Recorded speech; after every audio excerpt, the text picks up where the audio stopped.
আজ দুপুর ১টার সময় আমাদের প্রধান উপদেষ্টা কার্যালয় যমুনাতে আমাদের উপদেষ্টা পরিষদের একটা অনানুষ্ঠানিক বৈঠক ছিল এবং এই বৈঠকে নিয়ে আমার একটা ব্যক্তিগত বিষয়ে আলোচনা করেছে এবং আলোচনা সাপেক্ষে আমি প্রধান উপদেষ্টা বরাবর আমার পদত্যাগপত্র জমা দিয়েছি। আমার যে দুইটি মন্ত্রণালয় ছিল, তথ্য ও সম্প্রচার এবং ডাক, টেলিযোগাযোগ এবং তথ্য প্রযুক্তি, দুটি মন্ত্রণালয়ের দায়িত্ব থেকে আমি ইস্তফা দিয়েছি। এছাড়াও এই জুলাই শহীদ স্মৃতি ফাউন্ডেশন সহ সরকারের যে সকল কমিটিতে আমি ছিলাম, এই সকল কমিটি থেকে আমি একই সাথে ইস্তফা আমার হচ্ছে। মূলত গণ অভ্যুত্থানের প্রেক্ষিতে ৮ই আগস্ট আমরা গণ অভ্যুত্থানের প্রতিনিধি হিসেবে প্রথমে ২ জন এবং পরবর্তীতে আরো একজন, ৩ জন অন্তর্বর্তী সরকারে দায়িত্ব নেই অন্যান্য উপদেষ্টাবৃন্দের সাথে। তখন দেশের জাতীয় নিরাপত্তা এবং গণ অভ্যুত্থানের আকাঙ্ক্ষা বাস্তবায়নের লক্ষ্যে আমাদের সেই সময় দায়িত্ব গ্রহণ করাটা আমাদের কাছে মনে হয়েছিল যৌক্তিক। গত ৬.৫ মাসের প্রেক্ষিতে সরকার কাজ করছে, হয়তো আমরা আশানুরূপ ফলাফল এখনো পাইনি, কিন্তু আমার কাছে মনে হয়েছে যে সরকারের একটা স্ট্যাবিলিটিতে সরকার এসেছে এবং ব্যক্তিগতভাবে সরকারের বাইরে যে দেশের বর্তমান যে পরিস্থিতি, সেই পরিস্থিতিতে একটি রাজনৈতিক শক্তির উত্থানের জন্য আমার রাজপথে থাকা প্রয়োজন, ছাত্র জনতার কাতারে থাকা প্রয়োজন এবং আমরা যে গণতান্ত্রিক পরিবর্তনের আকাঙ্ক্ষা করি, সেই আকাঙ্ক্ষার জন্য এবং আমার যে গণ অভ্যুত্থানে যে ছাত্র জনতা অংশগ্রহণ করেছে সেই শক্তিকে সংহত করতে আমি মনে করেছি যে আমার সরকারের থেকে আমার সরকারের বাইরে রাজপথে আমার ভূমিকা বেশি হবে এবং আমার বাইরে যারা আমাদের সহযোদ্ধা রয়েছেন তারাও এটি চান এবং সেই প্রেক্ষিতে আমি মূলত আজকে পদত্যাগপত্র জমা দিয়েছি। গত ৬ মাসে আমি আমার জায়গা থেকে চেষ্টা করেছি কাজ করে যাওয়ার।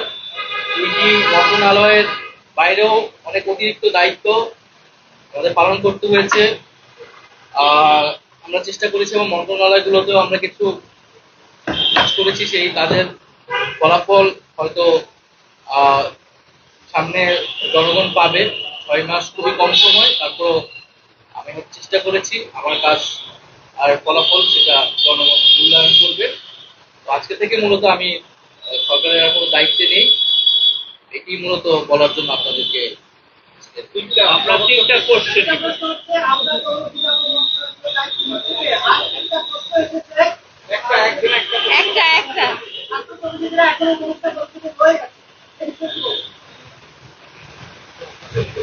আমার পরে দায়িত্ব নিবে এটা আসলে ক্যাবিনেটে, পরবর্তীতে এটা ক্যাবিনেট ঠিক করবে, উপদেষ্টা পরিষদ ঠিক করবে।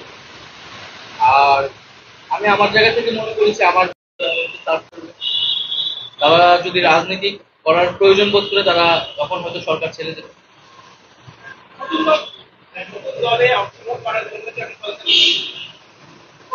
হ্যাঁ, নতুন যে রাজনৈতিক শক্তি এবং দল গঠন হচ্ছে, আমি সেখানে অংশগ্রহণ করতে আমার অভিপ্রায় আছে এবং জনগণের সাথে মিশে আবারও জনগণকে ঐক্যবদ্ধ করা এবং আমাদের যে গণঅভ্যুত্থান এর যে প্রতিশ্রুতি সেটা বাস্তবায়নে মাঠে থেকে কাজ করার লক্ষ্যে আমি সরকারের কাছে লাস্ট কোশ্চেন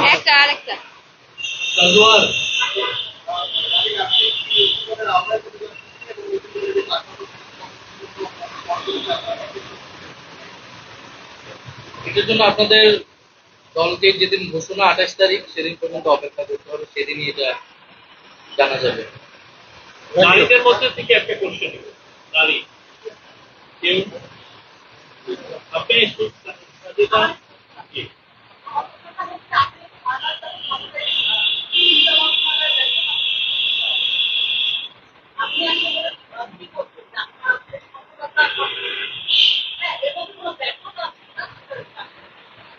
আমাদের তো অনেক সীমাবদ্ধতা ছিলই।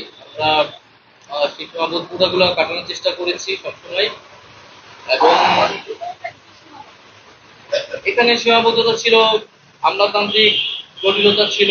আমরা এসে এই ব্যুরোক্রেসিকে যেভাবে পেয়েছি, এখানে পুলিশ যে তার আত্মবিশ্বাসের ঘাটতি হয়েছে আন্দোলনের পরে, এবং একই সাথে এখানে জুলাই গণহত্যাকারীদের জুলাইয়ের যারা গণহত্যাকারী তাদেরকে গ্রেফতারের বিষয়টা, বিচারের বিষয়টা, সে বিষয়ে আমাদের আহ, আহ, আমাদের কিছু সীমাবদ্ধতা থাকা সত্ত্বেও আমরা কাজ করেছি। আমি জনপ্রশাসন কমিটির একটা দায়িত্বে 2 সপ্তাহ মতো ছিলাম। 2 সপ্তাহ মিটিং এ আমরা সিদ্ধান্ত নিয়েছি যে যারা 18 সালের ডিসি ছিল এবং দুর্নীতির সাথে জড়িত ছিল তাদেরকে সরানোর ব্যবস্থা, এরকম কিছু উদ্যোগ আমরা নিয়েছি। এবং আমি আশা করব যে অন্তর্বর্তীকালীন সরকার সামনের দিনগুলোতে জনগণের যে আকাঙ্ক্ষা, গণঅভ্যুত্থানের যে আকাঙ্ক্ষা, সেই আকাঙ্ক্ষা বাস্তবায়নে তারা সচেষ্ট হবে এবং দেশের যে আইন শৃঙ্খলা পরিস্থিতি, সেই আইন শৃঙ্খলা পরিস্থিতি এবং দ্রব্যমূল্য নিরসনে তারা সফলতা দেখাতে পারবে। ধন্যবাদ।